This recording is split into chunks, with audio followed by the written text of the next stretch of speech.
আমি আসছি এখানে, আমার একটা নাতি হাফেজ ওই দৌড় শেষ করছে। আমি খুশি করি ওদেরকে, আমি সাজগোজ করি, বাড়ি নিতে আসছি। এভাবেই প্রফুল্ল মনে এক নানা তার অনুভূতি জানাচ্ছেন। কোরআনের পাখিদের সম্মান জানাতে এভাবেই গাড়ি সাজিয়ে হাফেজদের বরণ করে বাড়ি নিতে এসেছেন তাদের স্বজনরা। এমন ভিন্নধর্মী আয়োজন দেখা যায় কক্সবাজারের রোকিয়ার কোটবাজার তাহজিবুল উম্মাহ মডেল হিফজ মাদ্রাসার প্রথম হিফজুল কোরআন অ্যাওয়ার্ড অনুষ্ঠানে। আমি হাফেজ হয়েছি, তাই জন্য আমার নানা খুশি করে এই গাড়িটা আনছে, ভালো লাগতেছে। কোরআনের পাখিদের দুনিয়াতে অনন্য সম্মানের কথা বাস্তবেই প্রমাণিত হতে দেখা যায় এ অনুষ্ঠানে। উক্ত মাদ্রাসার ২০ জন কোরআনে হাফেজদের অ্যাওয়ার্ড, ক্রেস্ট, সার্টিফিকেট প্রদানের পাশাপাশি অভিভাবকদেরকেও প্রদান করা হয় সম্মাননা ক্রেস্ট, যেখানে প্রধান অতিথি হিসেবে উপস্থিত ছিলেন চট্টগ্রাম ইউনিভার্সিটির ইসলামিক স্টাডিজের প্রভাষক ডাক্তার মমতাজউদ্দিন কাদেরী। প্রধান আলোচক হিসেবে উপস্থিত ছিলেন জামায়াতের জেলা আমির অধ্যাপক নূর আহমদ আনোয়ারি।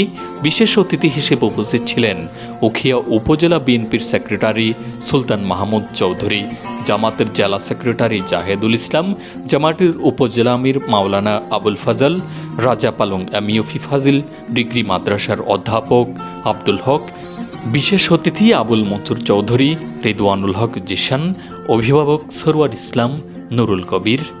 অত্র মাদ্রাসার সকল উস্তাদসহ মাদ্রাসার কোঅর্ডিনেটর হাফেজ বেলাল উদ্দিন উপস্থিত ছিলেন। অনুষ্ঠানটির সঞ্চালনায় ছিলেন সাজিন এবং সভাপতি ও সমাপনী বক্তব্য রাখেন অত্র মাদ্রাসার পরিচালক মাওলানা হাফিজ উদ্দিন জায়েদ। এ সময় কোরআনের পাখিদের ইসলামী সঙ্গীত, কোরআন তেলাওয়াত ও বিভিন্ন আয়োজনে মুগ্ধ হয়ে উপস্থিত অতিথিরা তারা কোরআনের পাখিদের উজ্জ্বল ভবিষ্যৎ কামনা করেন এবং তাহজিবুল উম্মাহ মডেল হিফজ মাদ্রাসার উত্তরোত্তর সফলতা কামনা করেন।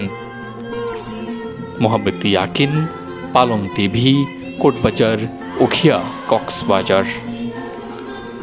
কোরআনের শিক্ষা প্রচারের, কোরআন প্রচারের এত সুন্দর উদ্যোগকে আমি স্বাগত জানাচ্ছি এবং আমি মনে করি এর মধ্য দিয়ে আমাদের এই এলাকায় ইসলামী শিক্ষা এবং সংস্কৃতির বিকাশে, কোরআনের আলো ছড়াতে এই প্রতিষ্ঠান অনেক বেশি গুরুত্বপূর্ণ ভূমিকা পালন করবে। ইব্রাহিম রশিদ, আমি আজকে এই অনুষ্ঠানে আসতে পেরে খুবই আনন্দিত। আজকে আমার ছোট বোন হাফেজা আজিজা রশিদ এই মাদ্রাসা থেকে হেফজ সম্পন্ন করেছে। আপনারা সবাই তার জন্য দোয়া করবেন।